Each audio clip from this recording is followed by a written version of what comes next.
Welcome to your Shadow channel. Now we will tell another chilling horror story. Tonight, we delve into horror stories about moving into a new house in the USA. Are you ready to get scared? Let's begin. The first story is about the Whispering Walls. In the heart of Virginia, nestled between the rolling hills and ancient forests, stood a house that was whispered about in the nearby town. The locals called it the Whispering Walls. It was a grand old mansion that had been empty for years, its history shrouded in mystery and dark rumors.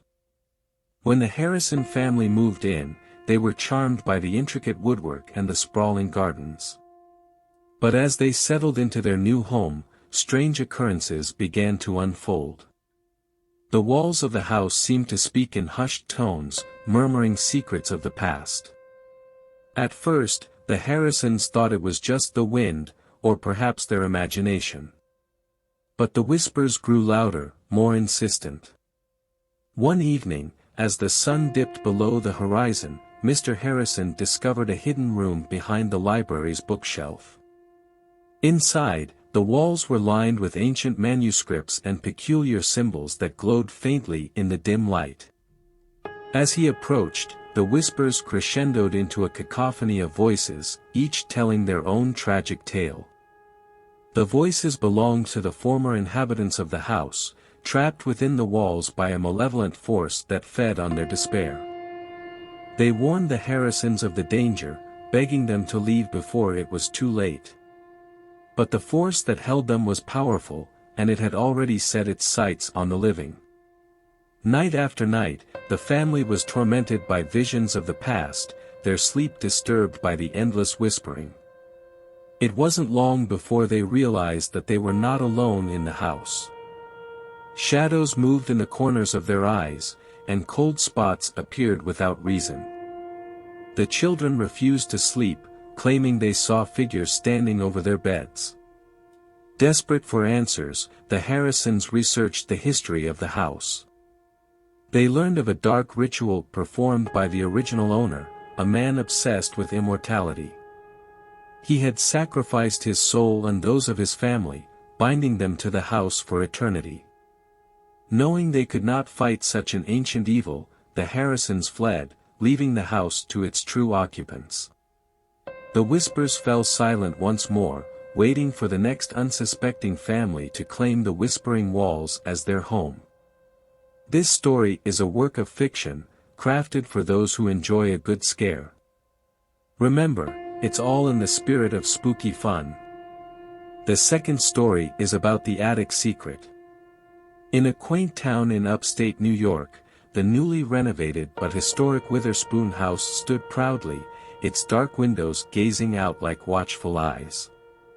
The Clark family, eager for a fresh start, moved in, unaware of the home's eerie past. As they settled in, the attic remained a mystery, its door locked and the key nowhere to be found. The parents warned their children, Lily and Max, to steer clear of it, but the allure of the unknown was too tempting for the adventurous siblings. One stormy night, when the lightning cast ghostly shadows across the walls, Lily and Max's curiosity overcame their fear. They picked the lock and pushed the creaking door open, revealing a dusty, forgotten space filled with antique furniture and cobwebbed corners. In the center of the attic stood an old chest, its wood warped and its metal bindings rusted. Despite its foreboding appearance, the chest beckoned to them. With trembling hands, they lifted the heavy lid, and a gust of stale air rushed out, carrying with it a faint whisper of a child's laughter. Inside the chest were piles of yellowed letters, toys from a bygone era, and a delicate porcelain doll with a cracked face. Its glassy eyes seemed to stare into their very souls. As they examined the doll, the whispers grew louder, and the temperature in the attic plummeted. The letters told the tale of the original Witherspoon family, whose daughter, Abigail, had vanished without a trace. The last entry, written in a child's scrawl, read, "She wants to play forever and ever." That night, As the storm raged on, Lily and Max heard the sound of tiny footsteps above their heads and the soft, eerie giggle of a little girl.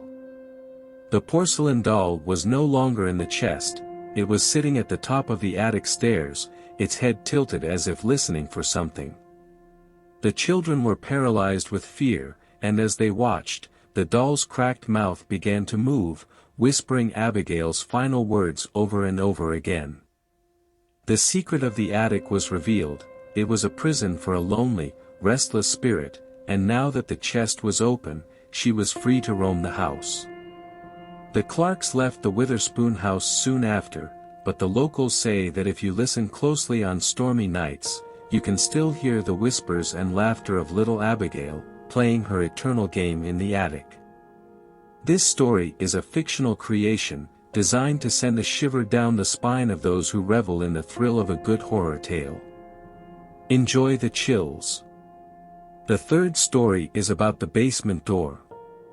In the bustling city of Seattle, a historic mansion known as the Blackwood Estate stood isolated on a hill, its darkened windows and overgrown ivy giving it an ominous presence. The Turner family, drawn to its Gothic architecture and secluded location, decided to make it their home. As they explored their new residence, they found it to be filled with antique charm and curious oddities. However, one feature that particularly intrigued them was a sturdy, iron-bound door in the basement that refused to budge. No keyhole was visible, and no amount of force seemed to have any effect. The Turners heard rumors from the townsfolk about the mansion's original owner, a reclusive alchemist named Cornelius Blackwood, who was said to have vanished without a trace many years ago. They dismissed these tales as local folklore until strange phenomena began to occur. Objects moved on their own, eerie whispers filled the night, and the basement door started to emit a faint, otherworldly glow. The family's dog refused to go near it, whining and cowering whenever it was in sight. One fateful night, as a thunderstorm raged outside, the Turners' youngest daughter, Sarah, was drawn to the basement by a hypnotic melody that only she could hear. As she approached the door, it swung open, revealing a spiraling staircase descending into darkness. Compelled by an unseen force, Sarah descended the stairs. The door slammed shut behind her, and the house fell silent. Hours later, when her family found the door ajar and Sarah nowhere to be seen, they descended into the abyss to find her. At the bottom, they discovered an ancient laboratory, with walls lined with mysterious symbols and arcane instruments. In the center stood a stone pedestal, upon which lay a single, dusty tome, the Journal of Cornelius Blackwood.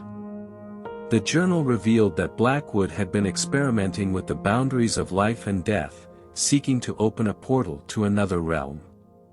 His final entry was a warning: "I have opened the door to the beyond, and now I cannot close it. Heed my words, do not follow where I have gone." The Turners fled the basement, sealing the door behind them. They left the Blackwood estate that very night, but the legend of the basement door lived on.